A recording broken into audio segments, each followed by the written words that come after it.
வணக்கம் நண்பர்களே, நான் தான் உங்கள் நண்பன் சரசாமி. எல்லாரும் எப்படி இருக்கீங்க? எங்க பார்த்தாலுமே விஜயனா பாலிடிக்ஸ் பத்தின நியூஸா இருக்கட்டும். அவர் கடைசியா ஒரு படம் இருக்குன்னு சொல்லிட்டு போனதுனால தளபதி 69 ப்ரொடக்ஷன்ல இருந்து இயக்குனர் வரைக்கும் யாரா இருக்கும், இவரா இருக்கும், அவரா இருக்குன்னு பேசிக்கிட்டே இருக்காங்க. பாக்குறவங்களுக்கு கடுப்பாகுதுப்பா அப்படின்னு தோணும். இப்போ அச்சு வினோத் அவர்களுக்கான டாக்ஸ் கொஞ்ச நாளாவே இருந்துச்சுல்ல. ஸோ ஏன்னா கமல்ஹாசன் அவர்களோட ஒரு பொலிட்டிக்கல் ட்ராமா அவர் பண்ண வேண்டியதா இருந்து அது ஏதோ ஒரு ரீசன்னால ஸ்டாப் ஆயிட்டு ட்ராப் ஆகி வெளியே வந்துட்டாரு.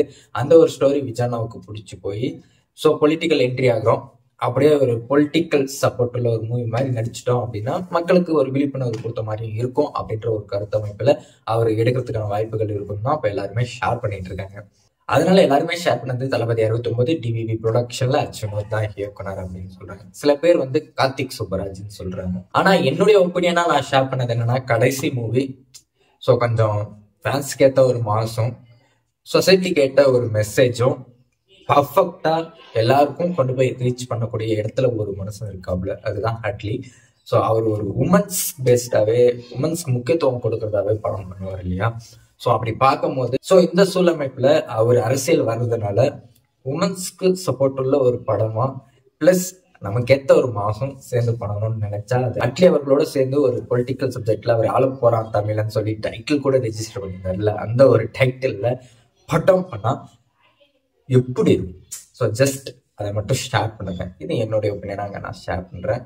ஸோ அதோட சடனா எனக்கு இன்னொரு ஒரு தாட் இருந்துச்சு.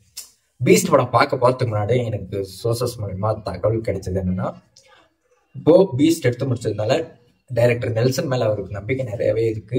ஸோ அவர் கூட இன்னொரு படம் சேர்ந்து பண்ணணும்னு ஆசை இருக்கு. அதுக்கான பேச்சுவார்த்தைகள்லாம் நடந்துட்டு இருக்கு.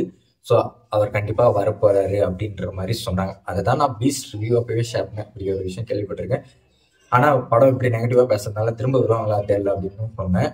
ஆனா ரீசெண்டா அந்த படத்தினுடைய கேமராமேன் கூட அந்த ஒரு பார்ட்டி செலிப்ரேஷன்ல தனியா அந்த படத்துக்காக மட்டும் பார்ட்டி நடக்கல, அடுத்து நெல்சனும் விஜய் அவர்களும் இணையிறது உறுதியாயிடுச்சு, அதுக்காக அந்த பார்ட்டி நடக்குது அப்படின்னு சொன்னதுனால இன்னொரு ஒரு தாட், ஏன் அட்லி அவர்கள் ஸ்கிரிப்ட் முடிக்காம இருந்தா நெல்சன் அவர்கள் வரத்துக்கு வாய்ப்பு இருக்குமா அப்படின்னு சொல்லிட்டு யோசனை. ஏன்னா இதெல்லாம் நேற்று முடிவு பண்ணி அரசியல்ல ஒன்றும் கல்யாணங்களே, எப்பவோ இந்த படத்தோட நம்ம நிறுத்த போறோம் அப்படின்னு தெரிஞ்சுதானே அரசியல்ல நிற்பாரு.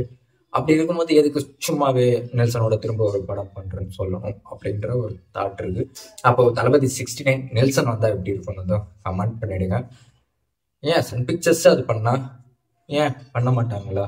பிஸ்னஸ் வேறு அது வேறு இல்லை அப்படின்னு ஒரு சின்ன தாட் எனக்கு இன்னைக்கு வந்துச்சு. அதுதான் ஷேர் பண்ணிடலாம் அப்படின்னு சொல்லிட்டு ஷேர் பண்றேன். எப்படி பாக்குறீங்க கமெண்ட் பண்ணிடுங்க.